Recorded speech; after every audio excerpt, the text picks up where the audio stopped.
সব সময় আলু খেতে খেতে বোর হয়ে গেছিলাম, তাই এক দুদিন আমি আলু খাওয়া বন্ধ করে দিয়েছিলাম। তো এক দুদিন আলু খাওয়া বন্ধ করে মনে হচ্ছে যেন কতদিনই আলু খাইনি। তাই সকালে উঠেই তাড়াতাড়ি করে রান্নাঘরে চলে গেলাম আর আলু দিয়ে দারুণ একটা স্ন্যাক্স বানিয়ে নিলাম। চলো, তাই ভাবলাম তোমাদের সাথে এটা শেয়ার করা যাক। তো প্রথমে এখানে আমি 4টে আলু নিয়ে নিয়েছি মাঝারি সাইজের। আপনারা কম বেশি যেমন তৈরি করবেন তেমনভাবে এখানে আলুর কোয়ান্টিটিটা কমিয়ে বাড়িয়ে নিতেই পারেন।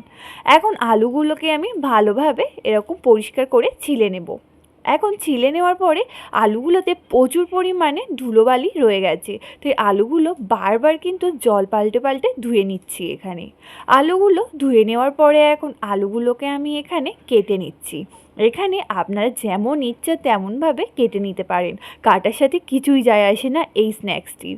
এখন এই আলুগুলোকে আমি সিদ্ধ করব, তাই এখানে আমি ছোট ছোট করে কেটে নিলাম। এখন চলে যাব গ্যাসের দিকে। গ্যাসের উপরে একটা প্রেশার কুকার বসিয়ে দিয়েছি। প্রেশার কুকারের মধ্যে আলুগুলো দিয়ে বেশ কিছুটা পানি দিয়ে নিয়ে এটাকে সিদ্ধ করে নেব। এটাকে আমি 2টো সিটি মেরে নেব। আপনারা চাইলে কিন্তু প্রেশার কুকারের বদলে এগুলো কড়াইতে বা হাঁড়িতে যে কোনো পাতিলেই এগুলো সিদ্ধ করে নিতে পারেন, কিন্তু প্রেশার কুকারে করলে গ্যাসও বাঁচবে, সব দিক থেকে সময়ও বাঁচবে।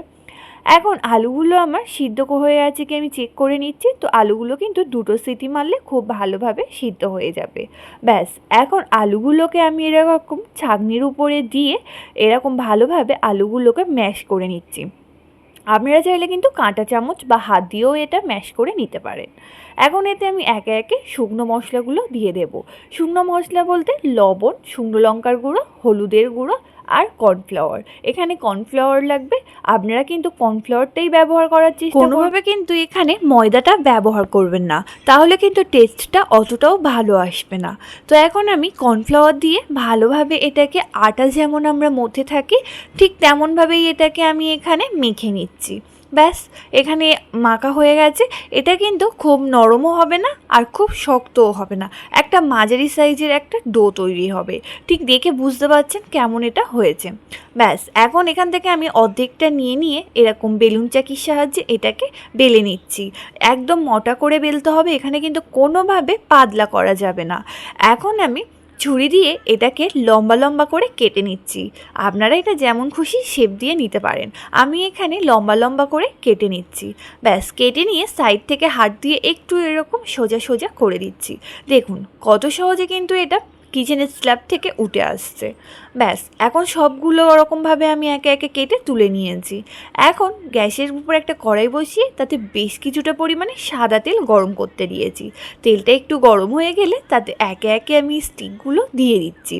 দিয়ে এখন উল্টে পাল্টে এগুলো লালচে করে ভেজে নিচ্ছি। দেখুন কত সুন্দর কিন্তু কালার এসেছে। এখন আমি একে একে এরকম 3 ব্যাচ এখানে ভেজে নিয়েছি। ব্যাস, দেখুন কতটা সুন্দর হয়েছে।